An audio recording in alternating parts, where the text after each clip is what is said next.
was cheating me, Grandpa. వస్తానన్నారు. Hello doctor. When you come, you must take me to the Marvel Studios. Promise? వస్తానరా, promise. Okay. సరే నాన్న, తర్వాత మాట్లాడదాం. Bye. Bye. Yes. Thanks for the appointment doctor. మేము ఉస్మానియా యూనివర్సిటీలో parapsychology course చేస్తున్నాము, third year students. I know professor Sitaram చెప్పాడమ్మా. Tell me, what can I do for you? Doctor, మేము logical mind and supernatural forces topic మీద research చేస్తున్నాము. ఎన్నో cases analyse చేశాం. కొన్ని కేసెస్ అయితే అన్బిలీవబుల్గా ఉన్నాయి. For example, wait,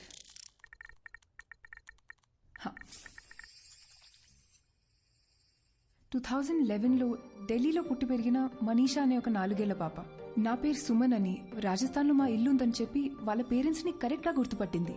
I'll just add to this. ఆ ఇంట్లో నిజంగానే సుమన్ అనే అమ్మాయి ఉండేది. 5 years ముందు ఓ యాక్సిడెంట్లో చనిపోయిందని చెప్పారు. How is it possible doctor? We were blown away by these facts. Professor సీతారాంతో దీని గురించి డిస్కస్ చేస్తున్నప్పుడు వీటన్నిటికీ మించిన ఒక అన్యూజువల్ కేస్ మీరు సైకాలజిస్ట్గా ప్రాక్టీస్ చేసే రోజుల్లో హ్యాండిల్ చేశారని చెప్పారు. ఇఫ్ యూ డోంట్ మైండ్ ఆ కేస్ గురించి చెప్పారంటే మా ప్రాజెక్ట్కి చాలా యూస్ఫుల్గా ఉంటుంది. And we really are curious to know. ఈ ప్రపంచమే ఒక అద్భుతం అమ్మా. It is full of mysteries and surprises. I feel anything is possible in this world of ours. We just have to keep our minds open like a parachute and then believe and later on accept. Okay, coming to the case that you're talking about, నేను బాగా ఎమోషనల్గా connect అయిన case అది. సైన్స్కి మించి ఆలోచింప చేసిన case. I think it was in the year 2013.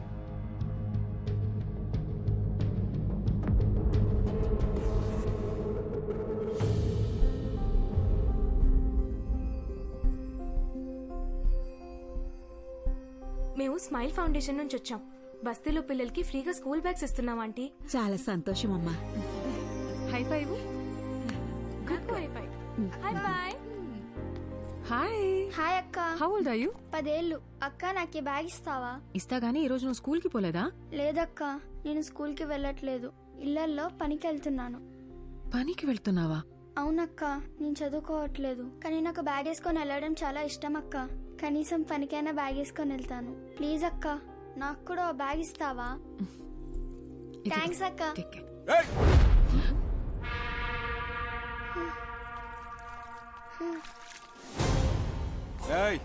ఏందే పనిలోకి పోకుండా ఈడ మీటింగ్ పెట్టినావు?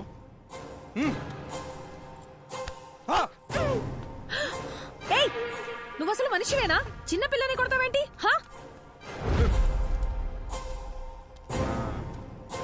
ఏందే సోషల్ సర్వీసా? 12 years లోపున్న పిల్లలు పనికి వెళ్ళకూడదు, గవర్నమెంట్ రూల్. నువ్వు చేసేది చాలా పెద్ద క్రైమ్. నీ మీద పోలీస్ కంప్లైంట్ ఇస్తాను. పోలీస్? ఏంటన్నా అమ్మాయిని చేసుకుంటావు? అసలు ఎవరు నువ్వు? మీకు ఇంకా వేరే పనిపాట ఏం లేదా అని మీకు? మా బస్తీల పిల్లల్ని ఎట్లా చూసుకోవాలో మాకు బాగా తెలుసు. ఎవరిని అడిగి వచ్చిందే? అన్నా, ఈ నలుగురిని సాయంత్రం దాకా ఇన్ని ఎండలో కూర్చోబెట్టుండ్రా. కూర్చోవే. సాయంత్రం దాకా ఎండలో కూర్చుంటే కొవ్వు కరుగుతుంది.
15 రూపాయలే.